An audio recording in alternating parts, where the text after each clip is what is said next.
and hello, grad stars. Good afternoon. Welcome to the Absa Navigating Your Career webinar. Thank you for joining us. Most of you, I'm sure, already know who I am. You've seen me on 1,000,001 webinars, but thank you for joining us. A special shout out to the Grad Star Top 500. I know that you're all nervously waiting next week when you'll find out who's made the top 100. But in the meantime, we're happy today to be able to invite you and welcome you to the Absa Navigating Your Career webinar. As all of you know, I'm sure GradStar has recognized and assisted students for the past 7 years, and we've assisted students with employment, with guidance, with connecting with employers, with identifying the best. And today, we're really, really fortunate to partner with Absa, one of our top employers, to provide this forum for you to understand and for you to learn more what it's really like to successfully curate your career. And to be honest, there's really nobody better than Absa to give you this advice. They are one of the top employers on the continent. They were the overall winner of Students' Choice last year. I mean, you guys voted for that. Remember during the GradStar entry process where we ask you who your preferred employer is? Well, we count your votes, and Absa won #1 employer overall. So yes, we brought them today because there's nobody better. And on that note, from Absa, we'd like to welcome today Busie Sekgonetso. She's the People Partner for Corporate Functions at Absa. She's innovative, she's forward-thinking, she's passionate. She's got 10 years experience across all human capital value chain. And she has complete expertise in developing talent management strategies. She's worked across South Africa, she's worked across Africa, she's worked across Dubai. She's got a master's degree in industrial psychology. She's got professional certifications from MIT. I mean, there's no one here who understands better the interplay between individual behavior and workplace dynamics. And that's something that she focuses on every single day in her career. Personally, Busie really, really commits to the education of young people. She's involved in interventions to develop the education and skills of youth from underserved communities. She provides career counseling, coaching, and mentorship to both high school and university students. And remember, that's in her personal capacity. That's from her heart, and that's because she wants to. So she's the perfect person to come to you today on behalf of Absa to tell you how to maximize every single moment that you have and how to really be true to yourself. So also remember, I know for a fact that the grad recruiters are in the audience. So ask questions, make sure they remember your name, but make sure they remember your name for the right reasons. Chat, comment, ask questions, and take this opportunity to learn. Also, please feel free to not just chat in the group and not post emojis, absolutely, but post about your experience and your learnings on our social media. Everything you need to know is right here. Hashtag, I can only say that once, hashtag GradStar2022. So that's me. I'm just the intro. I'm looking forward to learning too. Busie, welcome, and over to you. Good afternoon, everyone on the line. I really did almost say good morning. That just tells you where my state of mind is on this Friday afternoon. My name is Busie Sekgonetso, and thank you, Laura, for that lovely introduction. We're going to be spending a bit of time today discussing tips and tricks around how to navigate your career as an entry-level graduate coming into the workplace. Okay, I do encourage you to please type your questions in the chat. It will be an engaging session, so I do ask that you contribute and you participate because it is all for our learning. So our title for the webinar today is Navigating Your Career. And the 4 key points that we're going to discuss together is your career ownership, navigating your career, and a personal brand. And then we will move on to a Q&A session before closing at the end. Yes, Jared, I see Happy Heritage Day. I did try and put on my Heritage Day outfit for the day. So colleagues, to get us off in the conversation today, I'd like to hear from you who you think is responsible for your career development as an individual. Is it A, yourself? Is it B, the organization that you work for? Or is it C, your manager? Please type in the chat A, B, or C. Okay, I see A. Okay, wow. You guys are quick on your fingers. Everyone plays a part. D, all of the above. Okay. All right, perfect. Mostly A, and that followed by the organization plays a part, as well as all three of those people play a part, which is absolutely correct. Thank you for indulging me and engaging in the chat. So as we go then into a conversation around career ownership, I want to open with this quote from Brian Tracy. And he says, if you wish to achieve anything worthwhile in your personal and career life, you must become a worthwhile person in your own self-development. And as we're speaking about career ownership, the primary acting party in regards to your career ownership is yourself. The organization and your manager can support you to develop your career. However, you retain ownership of that. If we then just go into the evolution of careers in the last 50 years or so in the workplace, previously, we saw that organizations owned individuals' careers. And what do I mean by that?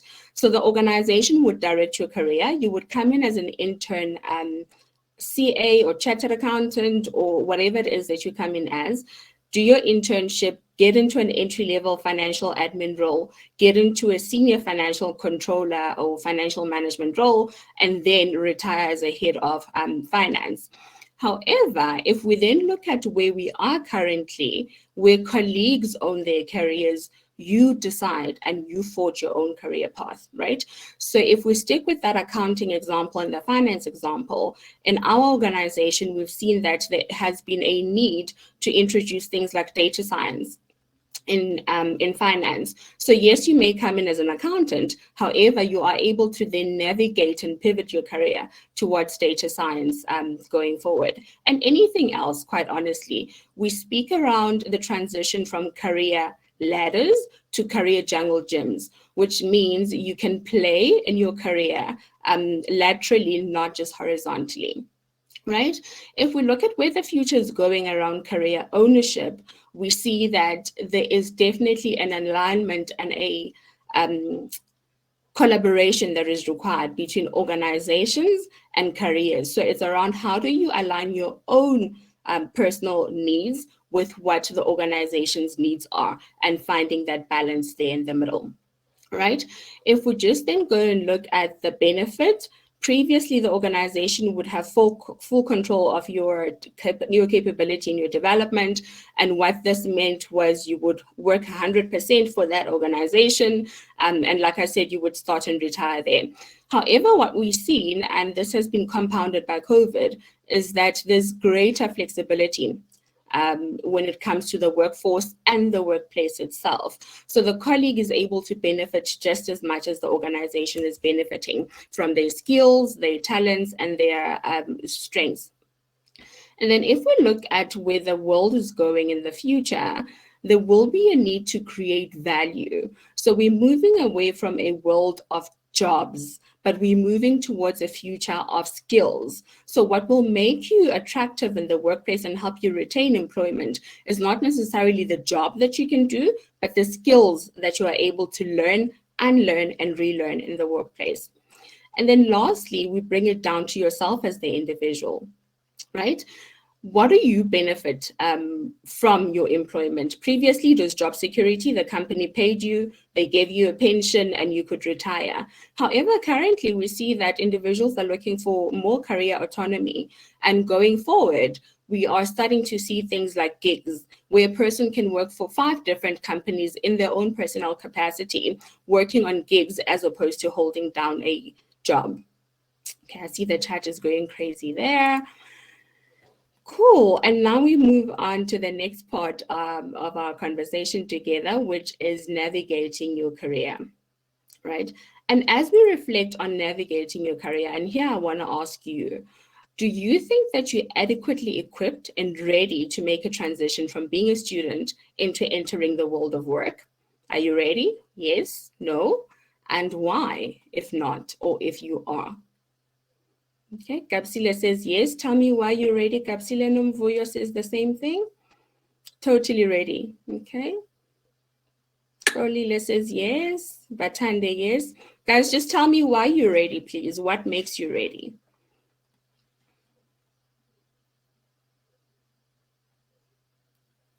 Definitely, Mzwandile.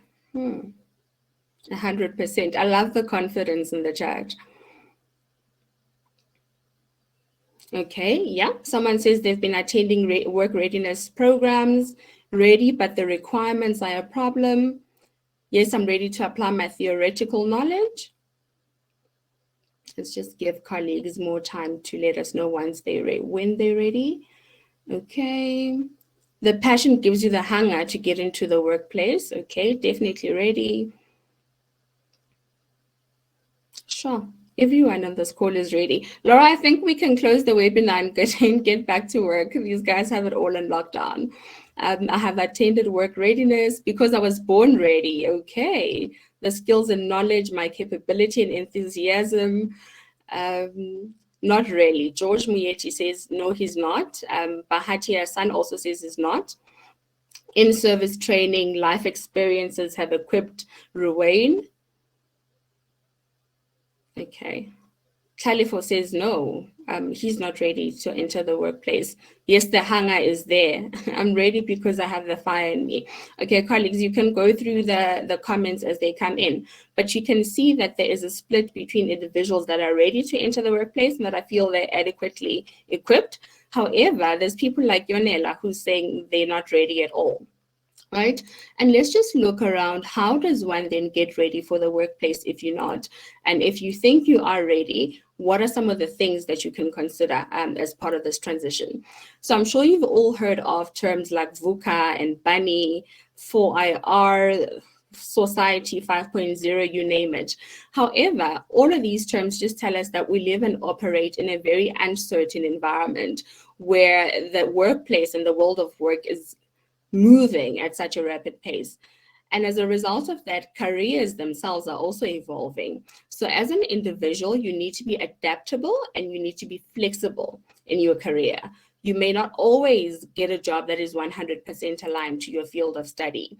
I've spoken about the accounting and data science example, but interestingly, this morning on LinkedIn, I came across an electrical engineering graduate that had applied for a software development internship and they got it. And electrical engineering has absolutely nothing to do with application development, but then that just goes to show you the flexibility, agility, and fluidity of being able to work across multiple careers and not being confined to what your field of study is. Okay, you need, in order to widen your career prospects. I know at school we were all asked, what do you want to be when you grow up? I actually hate that statement. Instead of asking people what they want to be when they grow up, I think we need to start asking, what type of problems do you want to solve? And what is the type of impact that you want to make? And by doing that, you then broaden your horizons and not confine yourself to your field of study, but you can apply different skills to solve different problems in different areas of work. Wow, okay. I see someone saw that LinkedIn post as well. So colleagues, what am I saying to you? All I'm saying here is it is very important to equip yourselves with the skills that are required to enter the world of work. But once you've entered the world of work as well, it's very critical to remain relevant for employment. So you constantly need to update your skills repertoire. You constantly need to keep abreast of the changes in the world of work and equip yourself accordingly. Okay. With that said, next I'm going to look at discussing some of the top and critical skills that are required in the workplace. Okay, so according to the World Economic Forum, and I'm sure we all know them, these are the top 10 skills that are required for the future world of work. And if you ask me, the future world of work is already here. They said these are the skills required for 2025, and we have started to see in the workplace that these are skills that are required today. So for all the people that said they're definitely ready to enter the workplace, tell me, out of these 10 skills that you see in front of you, how many can you say you are confidently able to apply? Okay, let's just give you a moment.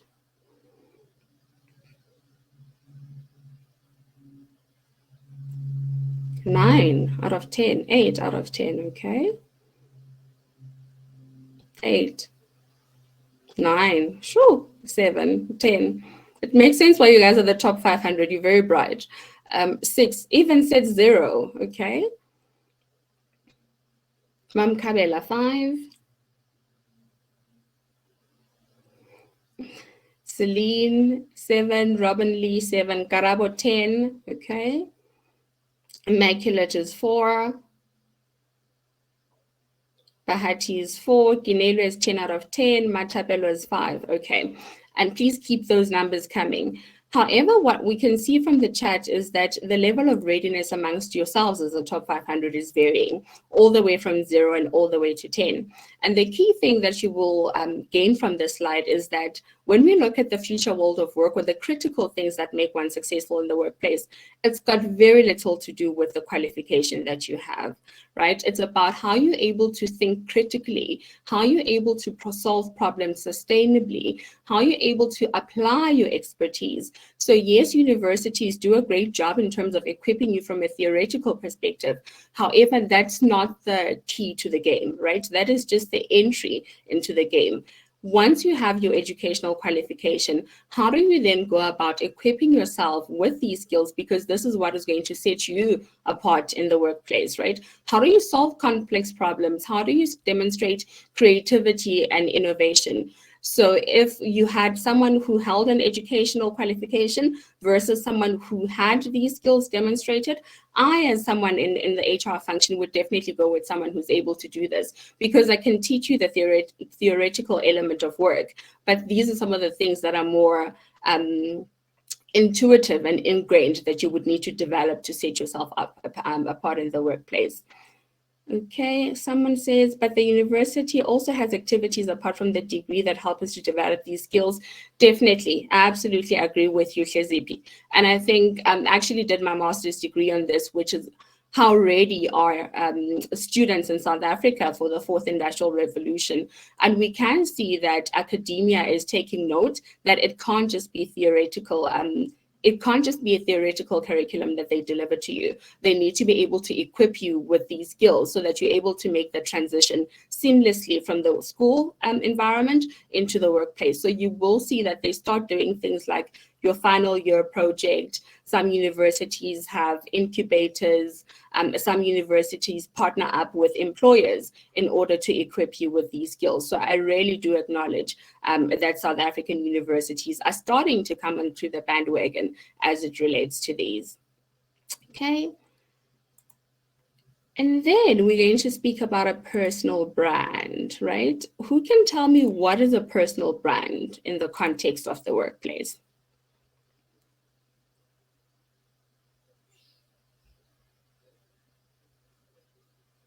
Okay, and while you do that, Mzwandile, your question is, when an employee is recruited by an organization but isn't entirely suited for the role they're employed for, is the organization going to help the employee in this lack of capabilities and knowledge? Of course. I think it's very important to acknowledge that no one is hired as 100% a ready individual. Even people that have experience, they may not have had experience across all the things that are required by an organization. So what we start speaking about in the world of work is that we don't hire for skills per se. However, we hire for potential. So the organization is aware of the areas of development that you're coming in with and will commit to helping you develop those areas of development.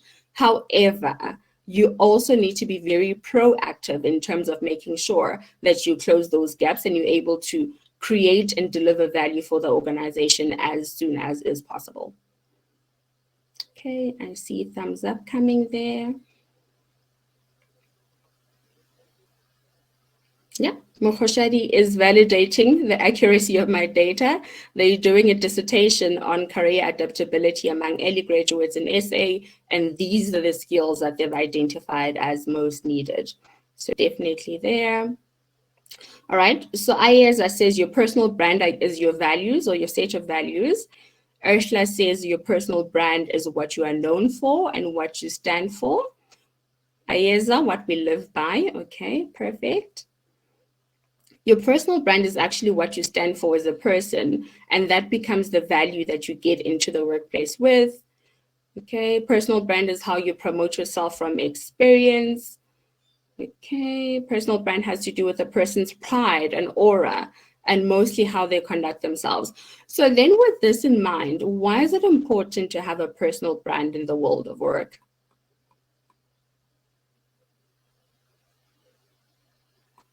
Okay. To stand out, Sfiso, yay. Sfiso, I'll send you an electronic chomp. Okay. My personal brand is to learn and grow, grow to learn. I think it is what makes you important for people to know your value. Okay, team, why is it important to have a personal brand in the workplace?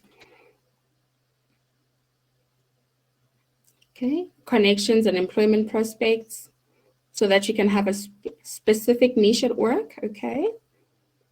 It creates a workplace identity. Oh, Laura, man, where did you get these top 500? Jeez, you guys are superstars. They're my top 500, Busie. Guys, give yourselves a round of applause. You guys are awesome. Okay, so let's then just speak about the personal brand element quickly. And you've all spoken to it, right? So it's important to have a personal brand because actually, let's start with what it is. A personal brand is how you show up and how people experience you in the workplace, right?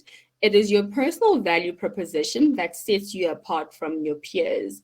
Importantly, a personal brand must align with how people see you and how you see yourself. You can't say you've got a personal brand of excellence and you're the only person that can testify to that. You know, other people need to be able to concur with you that indeed, from what they have seen, your personal brand is personal excellence. Why is it important to have a personal brand? It actually provides you with a clear career strategy, which is critical for navigating a purposeful and successful career in today's world of work. It is then a culmination of your talents, your interests, your abilities, and your skills that create your unique value. Your personal brand, and if there's nothing else that you take from this session today, take this. Your personal brand speaks for you when you are not in the room, right? So it's critical then that everyone experiences your brand consistently so that your names are mentioned in rooms even when you yourself are not in the room. And then lastly, how does one go about building a personal brand, right? So one, you need to consider what is it that you want to be known for? What do you want to commit to? Secondly, you need to be very consistent in terms of how you show up and how other people experience you and your brand. And lastly, we spoke about this when I said you constantly need to learn, relearn, and unlearn. You need to reevaluate the efficacy of your brand and evolve it so that it remains relevant. Okay. And then over here, we'll then just do a quick career management toolkit. Just this is a summary of some of the useful resources that I thought would help you as you navigate your career management journey. One is online learning platforms, guys. There's Udemy, that's one. There's Coursera. There's actually YouTube, which has an academy. So please make use of free online learning platforms and resources. One, they're free. Two, they are custom, so you can custom them or custom develop them according to what it is that you want to learn. Two, three, they're relevant, right? So please make use of that. Also, you get to learn at your own pace. Learning now is bite-sized. You don't need to sit in a class to be able to learn. I can go to gym, get on a treadmill, and be listening to a lesson in my ear. So you then get to learn at your own pace according to what you prefer. Also, the great thing with these online learning platforms is that it gives you global insights and global knowledge. So things like Udemy, Coursera, and the likes that I've mentioned, they are not just honed in on South African skills and expertise and context, but they will give you an insight into what the rest of the world is doing and where the rest of the world is going. We also have the Absa Ready to Work program. Has anyone heard of it? Yes, in the chat or no? Yes, no, no, no. Okay. Whew, I saw it. Yes, Laura. No, yes, no, no. Ooh, the nose. Okay. No. Okay, cool. I'm going to stop looking at the chat. So what the Absa Ready to Work program is, one, it's free, and it's an online resource that is aimed at improving your employment prospects, right? Through providing you with relevant educational resources to help you get equipped to enter the world of work. I've actually put the link there to the site. Please access it. It is full of rich content. It even speaks around entrepreneurship. I mean, in the fourth industrial revolution and where the world is going, it's not all of us that are going to be employed, right? So if you are then looking at the entrepreneurial stream, there's actually resources for you as well to help you there. So yeah, I see thumbs up. We're all going to sign up for Absa Ready to Work. Yes. Yeah, I'm getting my thumbs up. Great. And then LinkedIn, guys. I mentioned earlier that I saw this post on LinkedIn. LinkedIn I think people tend to use it incorrectly. However, it's a very important tool, one, to establish an online presence, two, to conduct career research, and three, to facilitate connections with other professionals. If I go back to that LinkedIn story that I shared earlier, actually, this graduate saw this role on LinkedIn. They made contact with the person that was hiring and said, listen, I'm an electrical engineering graduate, but I've actually got a passion and an interest in software development. Before I even apply, is this something you would look at if I did apply? Laura says, please don't forget the GridStar app. Laura, all these guys are on the GridStar app already. Yes, guys, please. The GridStar app is part of the toolkit as well. So going back to my LinkedIn story, they made contact with this person that said, sure, let me give you a technical assessment and see how you would do. They then went to YouTube, they went to Google, they went to wherever to try and learn software development tips so that when they were given this technical assessment, they would be able to ace it. And guess what? They did ace it, and now they have a job and they're starting on the 1st of October. And then the last thing I want us to touch on is mentorship and coaching. This is very important. I've alluded to the fact that we don't only learn through formal education and classroom learning. We learn through experiences, we learn through just practical insights as well. However, mentorship and coaching are an important thing that I would please implore you to look into, because one, it gives you access to people that have been in the field, that are seasoned, are established, and have the experience. So you don't need to make the same mistakes that they have learned. They've actually paid the school fees so that you can learn from their mistakes, and they can help you with your continued personal and professional development. So yeah, team, that is me and the toolkit, and I'm sure this will be shared with you through the GridStar team. Before we go into the Q&A session, I just want to find out from you, based on the content that we've shared here today so far, what is your key takeaway or an aha moment from this session? What stood out for you? Yeah, we'll come to the questions, Jared. We'll go into a Q&A now. Personal branding, okay. The Absa program. Learn, unlearn, and relearn. Absa Ready to Work. Importance of personal brand. Learning more skills, okay. Wow. The top 10 skills. You guys are typing like crazy. The alignment between personal values and organizational values. Again, give yourselves a round of applause. You guys have been listening. You've been paying attention.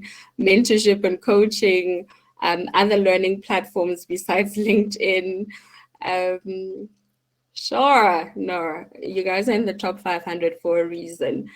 Okay, perfect. That is it from a content perspective. I did say this was going to be a discussion, so I would like to head over into the Q&A so we spend time engaging on some of the questions that you have. Career upgrading, another one. Laura, over to you. Well, firstly, thank you, Busie. I really enjoyed that session. I mean, I can tell from, I've never seen such engagement in my life. My top 500, you made me so proud. Thank you very much. But yeah, I really enjoyed that myself. And just watching the interaction is incredible. However, you were so amazing that you pretty much covered most of the questions. But I've got a couple here. Right at the beginning, earlier on, I've got a question here. What would you advise we do to prove that we have these skills? Because any of us can say we have these skills, but how do we prove it in any form of interview process? Perfect. And that's a great question. So let's start with your CV, guys. Your CV is your selling tool, right? Before an organization sees you, the first thing they see is your CV. So a lot of graduates I find will always say, I don't have experience. However, you've done a third-year project at university, which was practical. Put that in there. If you've volunteered at mom's and pop's shop running the till, put that in there, because you're doing, cashing up at the end of the day, or you're looking at their books. So whatever ounce of experience that you have gained, please put it in there, because then you can demonstrate it. However, also invest in online skills assessments, right? So you can go, suppose you say my skill is a Java developer. And the only way you'd be able to prove that to me is if you give me a portfolio of evidence that shows me what you've developed using the Java technical skill, or then showing me an outcome from a technical assessment that says, or that can validate your level of skill as it relates to that. Thanks, Laura. I see thumbs up. Yes, there's another one along those lines. Actually, well, let's go to Udemy first. Jared has a specific question about Udemy, as in, does it have value for a company? Do companies recognize Udemy qualifications and Udemy courses? They absolutely do. If I use Absa as an example, we are such Udemy fans that we've gone and bought an enterprise license where each and every colleague and employee in Absa has a free Udemy license, right? Because we've also then caught up to the rest of the world that is saying you don't need to come with a 4-year degree in order to add value in the workplace. And sometimes it is those certifications that you get through Udemy that then give you a foot in the door. So if I put my money where my mouth is Absa, we like it so much that we've paid a license for 35,000 people. Well, I mean, you don't get better validation than that. Absolutely, guys, do your Udemy courses. I've seen flying down this chat. It's very difficult to keep up. There's quite a few mentorship questions that keep popping up. Where can they get a career mentor? How important is a career mentor? How do you identify a career mentor? Can you just cover some aspects about mentorship and what it means and how they could go about looking for a mentor? Apart from being a grad star, top 100, where we'll introduce you to rising stars. Yeah, definitely. So for those of you that make it through to the next round, you'll obviously come or you will receive a mentor as part of the program. However, again, start with LinkedIn. So suppose I want to be a hairstylist tomorrow, right? I don't know of any hairstylists in my neighborhood. I would go onto LinkedIn and see who are the latest and the greatest hairstylists, and then use your connect capability to reach out to them and say, listen, I've seen your work. I think you're doing great in this area. I am learning and would like to learn from you. So that is an example. In the workplace, I mean, if you are in the workplace, you can ask your manager to connect you with people that would then help you with your mentorship journey. Even in conversations, guys, you don't need to have a website where you go to find a mentor. Just even in conversations and leveraging your network and being able to say, I'm looking for development in X area of work. Who would you recommend to help me with this? I think, put yourself out there is the most important point. I completely agree. I mean, I only in the past few years learned that you have to ask. If you ask, people might just say yes. I've been pleasantly surprised over the course of my career that actually there's so many people out there that do want to help. But unless you put yourself out there and unless you ask and unless you identify synergies, then nothing's going to happen. So the onus is on you guys, I would say. Okay. Just to add to that, Laura, apologies. There's actually organizations that do provide mentorship, right? There's one on LinkedIn that I'm aware of, and interestingly, it's ran by someone in my network. However, it is a females in tech mentorship program. So again, look at organizations that do that was within your niche. The last point around mentorship is like anything that has to do with career ownership, you need to drive it and you need to own it. So you can't put the entire onus, even when you have found a mentor, for them to bring everything to the party. So you actually need to drive that engagement as well, because it's for your benefit at the end of the day. Absolutely. I'm going to ask you this question, not just because, but partially because it's so well structured. You can tell this one's a top student. Jared, it's you again. Often to play on this jungle gym might mean jumping between organizations. Is this not a major red flag for recruiters, especially when we as a generation refuse to settle for employment, but instead seek career growth? Wow, Well done, that is a Jared. brilliant question. That is such a brilliant question. And I think I'll answer it two ways. It depends on who it is that you're dealing with. If you're dealing with a traditional recruiter whose idea of career success is the fact that you've been in one role for the last 10 years, then obviously, how they perceive that would be a challenge. However, if you're speaking to someone who's more contemporary, that understands the value of you having worked for different organizations and obtained different pieces of experience, and how you can then come and plow that back into their workplace, I think that's important. So the mindset that you're dealing with there is going to be what determines whether that is perceived as a red flag or not. Secondly, I think you also need to demonstrate that you were genuine in terms of playing this career jungle gym, right? Is it, were you just chasing money? Because then that is a red flag. It says to people, the next person that offers you 10 cents more, you're going to be out of this organization. So you need to be very authentic and very intentional around, why am I moving from these different organizations? What am I learning? And you can't move forever, right? So yes, you gather the experiences that you can get from these different organizations, and then you start getting into roles that add value. And to help validate this, when we employ someone in the workplace, it does take about 6 to 12 months for them to learn Absa. Absa operates across 11 countries in South Africa and Africa. It is a beast, and there's 35,000 people. So if you're going to come in for 6 months and leave, I would question around the intent of that, and the motive behind that, because you have not scratched the surface in terms of learning and adding value before you leave. So just as long as you are authentic and intentional around why you are making these different career moves, it is something that I would not hold against you. Thank you for that. I think that's probably made quite a lot of people feel a lot more comfortable about making choices, and about maybe making that first choice, and is it the right one? On that note, and Tabaseng wants to know, are there any specific, or what are the workplace don'ts or no-nos that are important to note as we pursue our careers? Laura, please repeat that question. I think my connectivity dipped there. No problem. And Tabaseng wants to know, are there any, bar like common sense, are there any no-nos within the workplace that it's important to take note of as they pursue their careers? What mustn't they do? So to Laura's point, other things are just common sense, guys. You'd be surprised the amount of ER cases that we work through. So let me share the story with you. So at a previous organization that I worked for, I looked after the technology team.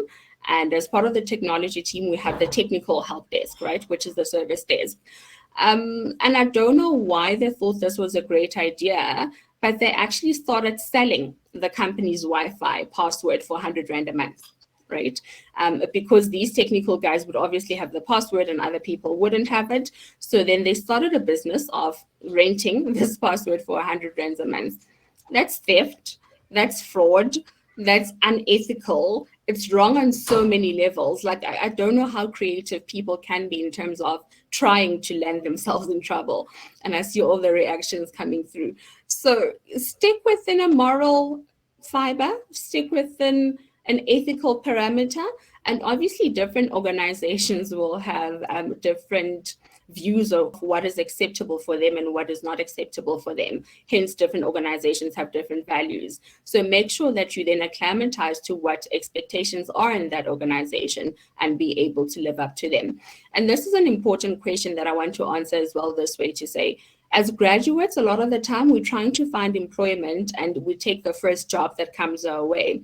However, if an organization does not align with my personal values, I would not take that job. Unfortunately, it's a decision I've had to make in my career, because then you don't end up in those sticky situations where you need to, almost play tarot cards around, am I crossing a line here, am I not? So make sure that the organization's values and yours are aligned in this congruency there. I completely agree. I also think, just from my perspective, that if you're not aligned with the organization, it's going to be so hard for you. If you are not on the same journey as the organization wants you to be on, you're going to be constantly conflicted. And you're going to wake up every morning and hate your job, and nobody wants that. So I think doing your research at the beginning and understanding the culture is critical. But that's just my 2 cents. You're quite right, Laura. There's lots and lots of Absa specific questions about graduate programs, and do you need a car, and what kind of graduates do you take? Do you want to go through these, or should we just get back to the students after about Absa specific questions? I think we can come back to them specifically around Absa questions. I know George is also on the line and will be collating some of those.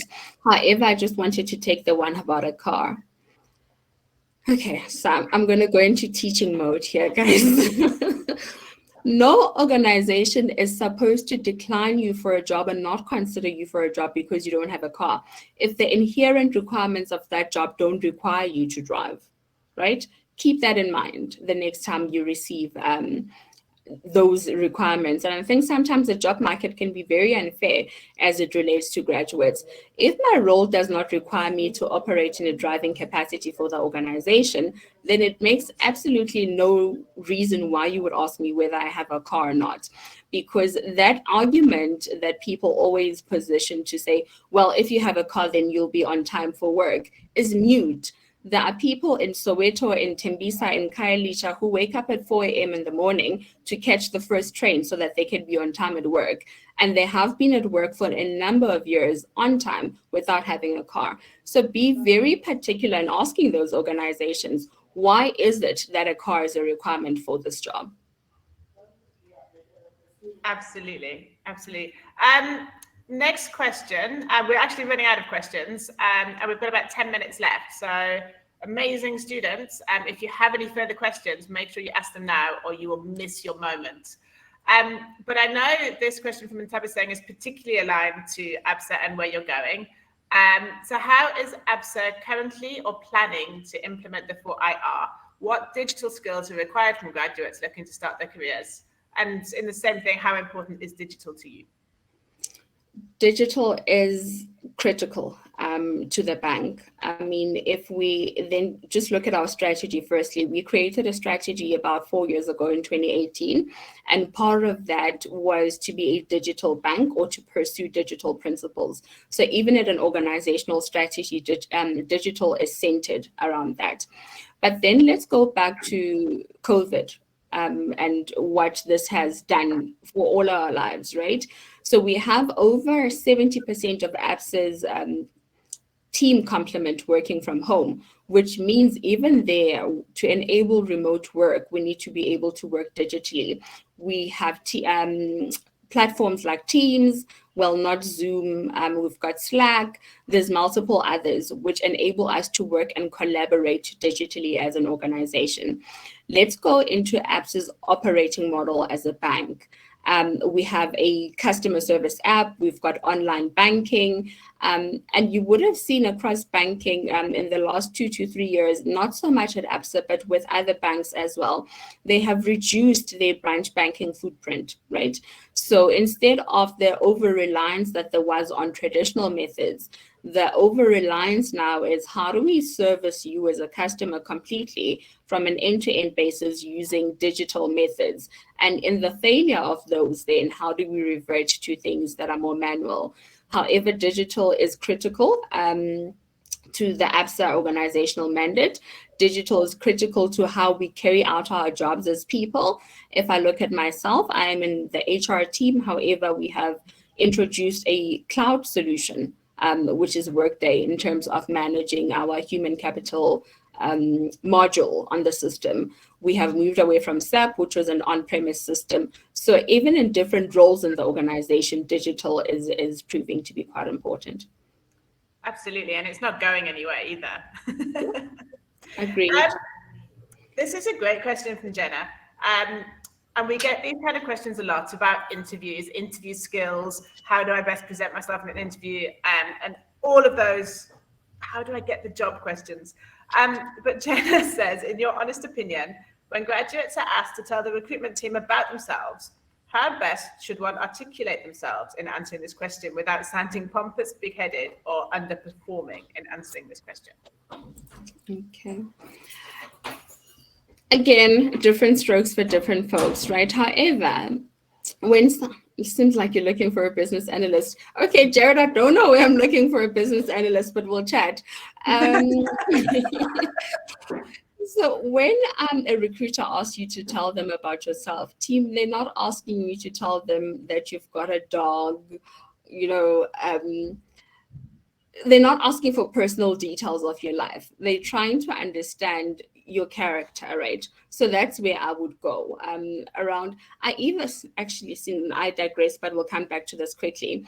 A colleague of mine in industrial psychology, and some of you may have come across her, posted on Instagram over the weekend that stop putting things like I am a mother of 4 or I am 50 on my CV, or my health status is good or it's bad. Those things actually don't do you any justice. If anything, they disadvantage you. Because can you imagine someone looking at your CV and you've just said your health status is bad? Do you still expect them to go ahead with your application? So also just be very particular about the personal information that you're sharing with recruiters. So if someone asked me to tell them about myself, I would speak about my character. I'm hardworking. I'm passionate about skills development and education. I would like to eradicate unemployment and poverty in South Africa. What are those things that are important and demonstrate my character, as opposed to my health status is not good? I think there's common sense there too as well. But excellent. Yes, I mean, what aligns with you, and then you can go back to that culture fit. Definitely. 53. We've got 5 minutes left, but Zabatembu has brought up the question of quiet quitting, which we see all over the place at the moment, all over LinkedIn. I've certainly read about quiet quitting. What's your take on the new trend of quiet quitting? Maybe explain for those who haven't come across it what quiet quitting is, and how does one prevent it as an employer or mentor? Yeah, and thanks for that, Laura. I like how you said it's a new trend because there are trends that come in and out of the workplace, right? And just to help those that haven't come across it, quiet quitting is actually just being disengaged, if I can call it that, right? So in the workplace, we look at how engaged colleagues are, and quiet quitting is around, actually, I'm just going to do the bare minimum and get on with my life. And in traditional HR speak, that is disengagement. So it's actually, for me, it's endemic of what is underlying that quiet quitting, right? And if we just look at the mental health challenges that people have experienced over the last 2 years, I always say I don't work from home. I live at work now, basically, right? Because my office is in my home and now I live at the office. And you can imagine the mental health challenges that come with that. The fact that I don't have the drive in the morning, sitting in our traffic, listening to 702 and gathering my thoughts. You are in bed at 7:30 and you're in front of your laptop at 8 o'clock. And you sit in front of that laptop to the wee hours of the morning. And there's other things that require your attention in life as well. So I think the quiet quitting element for me is an outcome of something. And I think that underlying factor there is around people are not coping. People are being burnt out. At the start of COVID, we saw organizations going hip, hip, hooray, because now there was more productivity. But what we didn't look at was at what cost is this productivity coming? Someone posted in the chat that we don't speak about a toxic organizational culture enough. And yes, those are those things that lead to quiet quitting at the end of the day. You have managers that, and we spoke about this in our organization yesterday, expect you to be in meetings from 8 to 5, and then expect a deliverable from you the next morning. So the only option that you have left is then to do your work at 9 p.m. so that you can deliver that deliverable at 9 a.m. So just the expectations that are being placed on employees across organizations need to be re-looked at. And I think that is what is leading to quiet quitting. And just linked to that, there's an element of presenteeism as well. You would have all known around absenteeism where people don't cope and they don't come to work and they're absent. However, presenteeism is the opposite, where they are at work, but they're actually not delivering any value. They're just present, which is quite similar to that. So these are all trends and terms, but I think for me, what would be critical as a workplace going forward is unpacking what is causing those things. And I think mental health, burnout, and workload are some of the underlying factors. Absolutely. Thank you, Busie. So since I brought up the interview question, there seems to be all sorts of interview questions going on. We are about finished now. So can I just ask you for your top interview tips, how best to present themselves, maybe an example of a couple of your favorite questions that you would ask in an interview, just round it up with how to perform best in an interview, I think. Okay, perfect. I actually have it here and I will share it quickly. Okay, cool. So my top, how many are these? 7 tips, and we'll go through it together.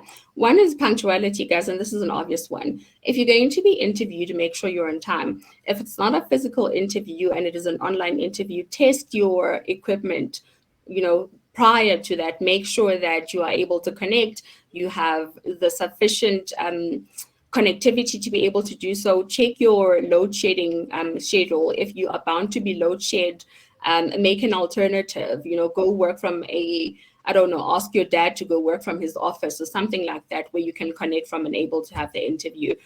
If you are late for an interview, and sometimes there are undeniable reasons for being late, it does, however, create a negative first impression. So when you have control over it, make sure that you create a positive impression. Research and preparation is very important. I cannot discount that. Research the organization. I can't tell you the number of times people have said or have applied for jobs at Absa, and I've asked them, why do you want to work for Absa? And then there's absolutely nothing that they're able to tell me. Or what do you know about Absa? Yes, and we get the fact that people are looking for jobs just to secure a job, but be able to demonstrate that you've done research on the organization and you are prepared for the interview that you are there for. I spoke about the portfolio of evidence earlier. This is very important. So yes, you are a grad. Don't just give a one-page CV that has no experience. If you are a graphic design graduate, as an example, bring in a portfolio of evidence. Let's see your work. If you are actually in any field, if you're a mobile application developer, bring in a proof of concept. Let's see something practically that you have done that will give us a portfolio of evidence. Ask insightful questions, and this is just how you engage with the recruiter, because remember, an interview is a two-way conversation. It's not a 21 questions interrogation. So yes, the recruiter will ask you questions, but also they will give you an opportunity to ask questions. And you want to be able to demonstrate a critical thinking and reasoning ability, integrate the discussion and ask insightful questions. Body language is very important. And this goes with dress code. So how you show up to an interview is very important. After punctuality, make sure that you are dressed well for that interview and that your body language is not slouching and, just showing disengagement and disinterest. That's very important in terms of how you present yourself. And also authenticity. And I always wrap up with this one. Don't lie in an interview. So let's go back to that car question, and suppose there's a valid reason why they want you to have a car and you say you have a car, right? Or do you like conflict? Or can you work under pressure? And you say, yes, I thrive under pressure. And 2 days into the job, you are placed under pressure and you buckle, right? So be very authentic about how you present yourself in that interview, because one, apart from being caught out in the end, it's going to be very difficult for you to keep up with the pretense going forward. So yeah, I'll write a book about this. I'll actually put it on my LinkedIn. Follow me on LinkedIn. I'll write my top training interview tips for you guys. Amazing. I mean, that's certainly a question that I get all the time, that we come across in the app, that students, they just want to know like how to put their best foot forward. So that would be incredibly helpful. Thank you, Busie. I think on that note, the questions are still flying in, but we will look at them later, everybody. But I want to say thank you to the Absa team. Thank you to Busie for your time spent today, just giving back, giving to the students, helping them navigate their career. And those of you who are top 500, same time next week, we're going to find out who made it to the next round. So thank you, everyone, and don't forget to post on don't forget to post across the socials. What an amazing session we had with Absa and with Busie today. Thank you. Laura, just before we go, I've been asked to post my LinkedIn handle in the chat, so I'm just going to do that quickly. That's okay. You would think I know it by now, but I'm not sure I know mine. I have to go and look at it. Sure.